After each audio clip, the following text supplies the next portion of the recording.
Take a break from your busy schedule and join Harold Sala for Guidelines, a 5-minute commentary on living. Before Mel Gibson's film, The Passion of the Christ, was ever screened, some critics denounced him in scathing terms as being anti-Semitic. It's understandable why Jews would fear that anything so graphic would stir unstable, unthinking individuals to blame Jews today for the death of Christ. Frankly, the historical record decries the fact that Christians are Jews' best friends. At the same time, there is a growing wave of anti-Semitism in Europe today.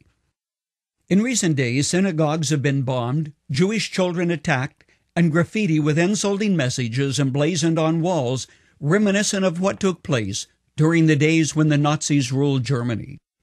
The issue, though, is not who killed Jesus, but why was he there in the first place?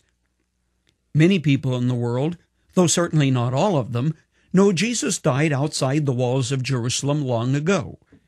But why did he have to die?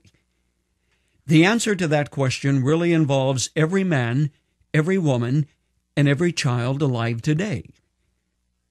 Paul, writing to a group of Grecians who lived in the debauched city of Corinth, gave us the short answer.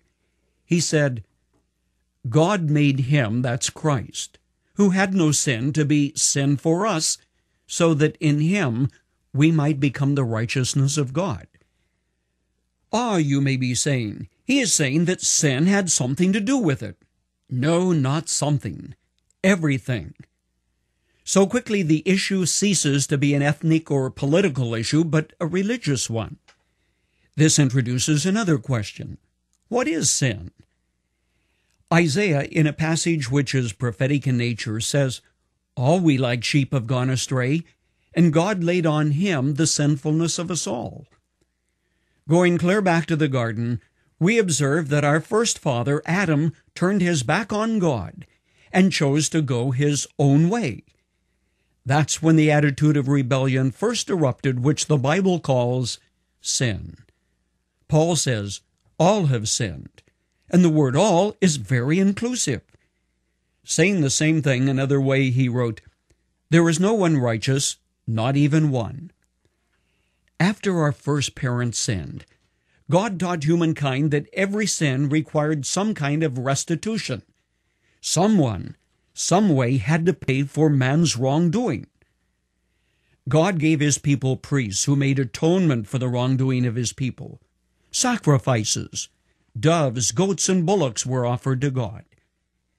Then, in his own time, God sent his Son to be the ultimate sacrifice, to give his life for our sin and failure. Thus, God accepted Christ's death in place of our death. Beginning to get the picture? God so loved the world that he gave his one and only Son is the record of John 3:16. Rembrandt, the great Dutch painter of the 17th century, once painted a portrayal of the crucifixion as he conceived it. It was graphic. Jesus was writhing in agony on the cross, and in the faces of those who stood at the foot of the cross, Rembrandt depicted the emotions of their hearts. Yet one of the most significant things about the painting is that in the face of one of those standing at the brow of Golgotha's hill, in that face he painted his own image, his face. It was his way of saying, I was there too. I helped put him on the tree. A closing thought. What Jesus did was to pay the price for you, but it's up to you to accept it and receive it.